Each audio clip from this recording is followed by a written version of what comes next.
Nepal the Palam से ओली government ओली कवी है प्राइम मिनिस्टर असे अदुगा मखोइना खलम से जस्ट काठमांडू की स्ट्रीट सिंगदा यंगस्टर सिंग तौरली प्रोटेस्ट असे मसी खरा नम थरका टियर गैस खरा कापलगा नोंमै खरा कापलगा याते यात्रगे शूट एट साइड ऑर्डर पिथोकलगा अमानी थोमदरगा मखोइ असे तुमिन लैखिनि हानि खलबनी वेस्टर्न मीडिया ना खनबगुमदा अदुपु मसीगी सिचुएशन असे अदुकी मतिक डेंजर ओइक्रे मल्टी बांग्लादेश अमदि श्रीलंका दा तौखिबा फिबम अदा चतखरे हौजिक कयागी मतिक साथीखरे मतमदा मखोइदा पालमिबा गवर्नमेंट असे हादगी मखोइ असे निंगथौ पानबुगी चटनाबि लरम्पि अदुकी मतुंगदा भोट की डेमोक्रेसी की लाखिबसे 10 इयर्स सुखरे अदुबु नेपाल दा यामना चेंज लेतबा मखोइ की पॉलिटिक्स दा लेबा मिसिंग निंगथौ ओइबसिंग मंत्री ओइबसिंग संत्री ओइबसिंग मखोइ सिगी रूल मखा चतपा मखोइ सिना तोनिंग बतौबा अदुका प्रजा सिंग असे डिक्टेटर गुमदा मखोइना पानपा अदुका प्रजा सिंग की चेंज इकोनॉमिक अदुगा लोइना डेवलपमेंट मयाम अमा लै मसोमदि येंगदबा मसा मसागी पॉकेट अमति मखोइगी नुंगाइबा अदुगा अगेंस्ट ngang मखोइ पु नमथबगी वपन तौबा नमथबगी शासन मोदो मदु चत्रकपा मसिना मरम ओरगा मसी चेंज तौथोक्तदि यारोय हाइबगी फिबम अदुनी अदुना ओली कबो प्राइम मिनिस्टर असे मार्क असे काठमांडू की मथकता हेलीकॉप्टर तौर चेनख्रे मसिगा लोइना मखोइगी पॉलिटिक्स ता यामना मरु मखोक मखोइ अहुम अमसु चतखरे मखोइना खलम्बना होम मिनिस्टर अमति डिफेंस मिनिस्टर सिंग असे मखोइ असे जस्ट अखोइ फमदगी थादोकले हाइरगा तोकने खल्लुपा बात अदुनते मखोइ किदा सोशल मीडिया बैन तौखिबा अदु तौखिबा अदा तौखिबा दगी मखोइगी प्रोटेस्ट असे हौरकपनी सिनी अदुपो मदुनते सिनी मनुंग की ओइबा नेपाल की सिचुएशन याम फदब लै मदि करप्शन लै मखोइगी इकोनॉमिक सिस्टमेटिक ओइदे अदुगी मतकता पब्लिक सिंग असे शासन तौरगा फजना पब्लिक का चटमिनबगी फिबम लैते साइड अमा खक्ता येंगा चटपदुगु टाइप किनी मसी पुनमा असे पेलक्तदना हाइरि प्रोटेस्ट असे तौरगा अपसाइड डाउन तौखिबनी होजिकति नेपाल गवर्नमेंट द खoi सरकार असे लैत्रे अदुना होजिक मखोइगी सैन्य शासन नत्रगा मिलिट्री रूल मदु तौबगी फिबम चतखरे नेपाल की प्रोटेस्ट से होरकपदा पृथ्वी की मियाम सिंह ना खलमी मल्टी नेपाल की मनुंग की वेबते कोई खंगुतेतना कोई जस्ट न्यूज तार का कोई खलमी मल्टी कोई द सोशल मीडिया अमा मसे चेंज तौखिबदगी बन तौखिबदगी नेटवर्क अमा मसे पीदबदगी सोशल मीडिया के मतमदिना सोशल मीडिया थबक थौरम तौबा कांगलुप सिंह असिना मासिगी प्रोटेस्ट असे तौरपो एरमगनी सोशल मीडिया से ओपन तौनबकी तमक्ता मासी पुरमक असे नत्रे मेन मरुओय रीजन करप्शन एंटी करप्शन अदुगा लोइना नेपो किड्स नेपोनिज्म नेपाल की सिस्टम पालिबा गवर्नमेंट असे चेंज तौथोपगी प्रोटेस्ट नि अदुगा मखोइगी आदा चौरब लीडर अहुम की ममिंग यम पल्ली प्राइम मिनिस्टर ओली मसिगरना प्रचंड कोबमदे अदुगा अमना देवबा कोबमदे लीडर अहुम असे नेपाल की ख्वाइदगी चौबा 30 इयर्स असिदा नेपाल दा पानखाइदुना लागलिसे मखोइनि सिनी असिगा लोइना मखोइगी एंटी करप्शन असिगा वारिमसु लै अदुगा लोइना नेपो किड्स आइना वफमसु लै मदुदी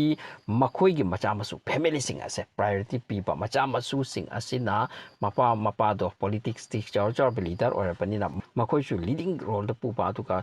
फम अचौबसु मखोइ पुबा अदुगा अमेरिका ब्रिटेन मखोइसिदा मखोइ फैमिली सिंग असे लाइक तंबा मखोइ रोमदा ता प्रायोरिटी पीक परसेंट तुमसे थोमजिनबा पब्लिक की येंगदबा मसी पुरम असिदि पोखाइरप मैनि हाइरि अदुना हाइरिबा लीडर अहुम दो ओली ने प्रचंते देवबाले मखोइ अहुम असिगी युम असे मैथाकी अदुगा मतुंग प्रोटेस्ट याम कंकलक मतुंगदा मखोइ एग्रीकल्चर मिनिस्टर अदुगा मखोइ होम मिनिस्टर असे मसी रिजाइन तौबनी अदुपु मखोइ अहुम मखोइ अनि असिन रिजाइन तौरके यारोय प्राइम मिनिस्टर नंग लैबि यारोय नंग असि फम थादोक मथौ तागनी अदुगा कंप्लीट नेपाल असिदगी नखोइ ngasi रन तौदन लागलेसे मसी खोइ पेन दे अमति नखोइ पब्लिक की नते पब्लिक को चुपनी पब्लिक की लनथुम चुप कांगलुपनी अदुना नखोइ मसिदा मुकरान तौबि यारोय हाइबु खोलावगा मुखाइरकपनी अदुना यामना नुंगाइतबा प्रोटेस्ट असिदा तदो अथोखरा थोखिसिनी मदुदी मखोइगी यंग स्टार सिंग हाइ ngasi एकोइगी ई न हिस्ट्री सेमगने हाइदुना कलमना कालीना हिस्ट्री सेमी अदुबु नेपाल की हिस्ट्री दी अनौब हिस्ट्री में सेमगनी अखोइगी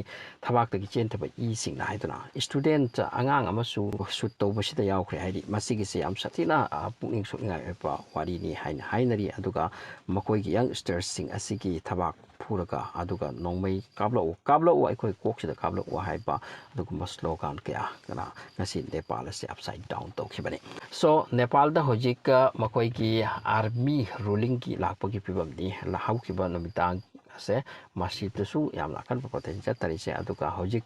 mokoi government as upside down to chakre government ka leitre lokoi loina chena kare adugi matuk prime minister ka helicopter tongla Kathmandu ki matak tu pahin chakra jani ma je kai chakre bakari ro ni bakai mta hojik khangam desini aduna hojik Bangladesh ko interim government am mokoi hojik sem lagani government aduga anouba kairol amata anouba piwa umta chanakpagi ofam di adu masidu prithibiri ngakna khase pali macha sing asigi thauna dik jenjani Bangladesh ta tawkhiba adugi system dori masidi haula sani government adu chatori